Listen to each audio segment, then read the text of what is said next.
अश्वत्थामा ने वर्णावत के बारे में सुना था, लेकिन कभी देखा नहीं। पिताजी ने कभी वर्णावत की बात भी नहीं की। जब पांडवों के वर्णावत जाने की बात हुई तो अश्वत्थामा को उत्सुकता हुई। महाराज धृतराष्ट्र ने उसे ही पांडवों और उनकी मां कुंती को हस्तिनापुर की सीमा तक विदा करने की जिम्मेदारी दी थी। अश्वत्थामा ने उन्हें विदा भी किया, लेकिन उनसे पूछा नहीं कि वो वर्णावत क्यों जा रहे हैं। जब उन्हें विदा करके लौटा तो पिता द्रोणाचार्य से पूछा। उन्होंने बताया कि वर्णावत भगवान शिव के नाम पर बसाई गई नगरी है, जहां शिव भक्तों का भारी मेला लगता है। ये सब जानकर अश्वत्थामा वर्णावत के प्रति आकर्षित हुआ। वो खुद शिव भक्त था तो घूमने की योजना बनाई। आचार्य द्रोण ने भी सहमति दे दी, लेकिन पता नहीं कैसे दुर्योधन को ये खबर मिली और वो अश्वत्थामा के पास आया। उस समय अश्वत्थामा भगवान शिव की पूजा कर रहा था।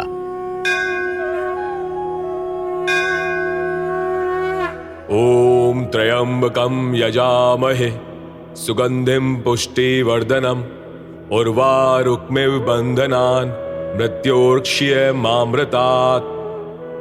ओम नमः शिवाय, ओम नमः शिवाय। अश्वत्थामा, तुम इस समय पूजा? हाँ, वर्णावत जाने का मन हुआ तो प्रस्थान के पहले पूजा कर ली। सुना है वर्णावत में भगवान शिव की भव्य पूजा होती है। शिवोत्सव होता तो है पर अभी नहीं। मेला भी लगता है, भक्तों की भीड़ होती है। ये सब तो ठीक है, पर अचानक वर्णावत जाने की योजना कैसे बना ली? अचानक नहीं मित्र, पांडवों को विदा करने गया तो मेरा भी मन हो गया, और मन पर किसी का वश तो है नहीं। ये तो भगवान शिव की प्रेरणा है। इसको हमारी योजना का पता तो नहीं चल गया? ये वर्णावत गया तो हमारी योजना का पता चल जाएगा। इसे अवश्य ही संदेह हुआ है। क्या सोच रहे हो? तुम्हें कुछ कहना तो नहीं है?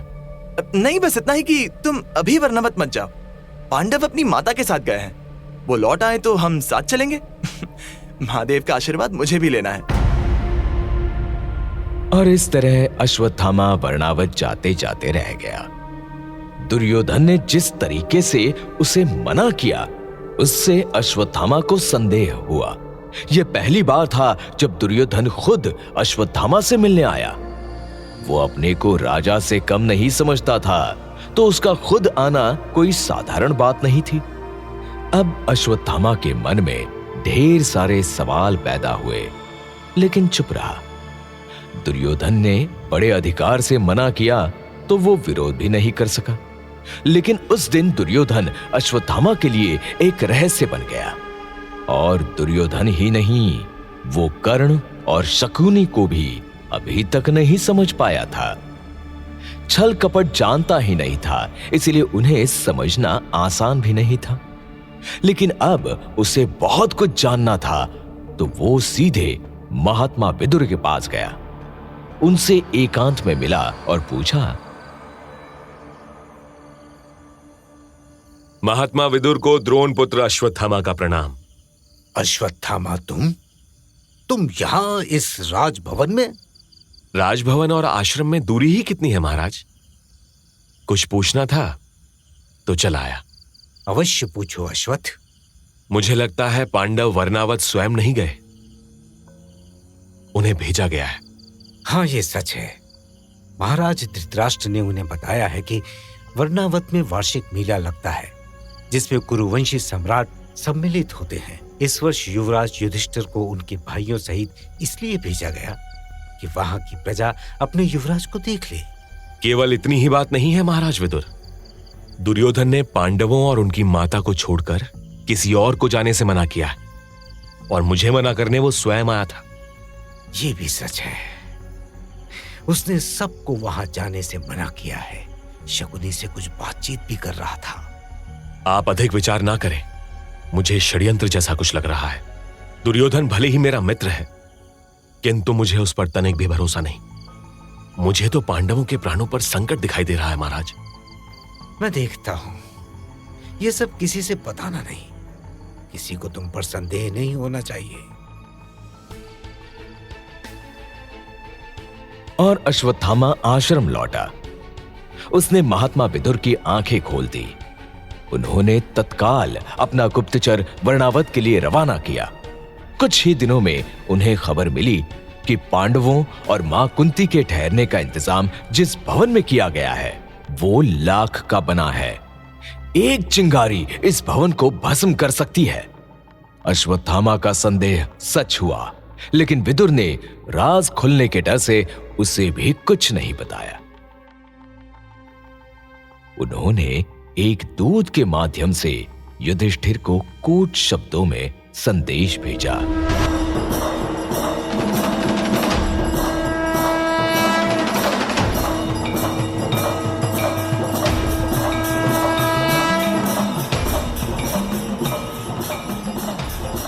क्षमा करें युवराज युधिष्ठिर, महात्मा विदुर ने आपके लिए गुप्त भाषा में संदेश भेजा है कि जंगल की अग्नि सभी पशुओं को जलाकर भस्म कर देती है, किंतु बिलों में रहने वाले छोटे जीव जंतु अग्नि से अपना बचाव कर लेते हैं।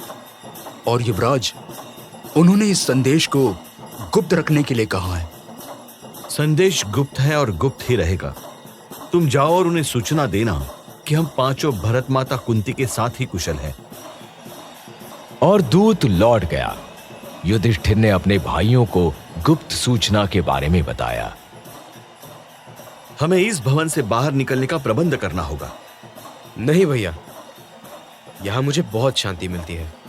हस्तिनापुर में दुर्योधन की बकवास सुनने से अच्छा है हम सब यही रहे और आपके राज्याभिषेक के समय वापस चले।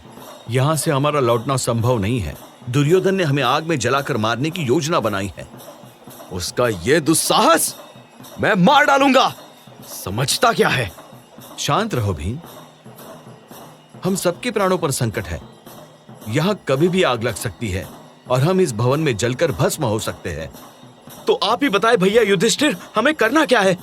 तात विदुर यहां से सुरक्षित निकालने के लिए सुरंग खुदा रहे हैं। इसका पता किसी को भी नहीं है। पुरोचन हमारी मृत्यु बनकर इस भवन में बैठा है। अनुमान है कि इस अमावस की रात को वो इस भवन में आग लगाएगा। हमें सावधान रहना होगा। अब माता जैसे कहे हमें वही करना है। तुम पांचों योग्य हो, ज्ञानी और वीर हो। मुझे तुम लोगों के निर्णय पर भरोसा है।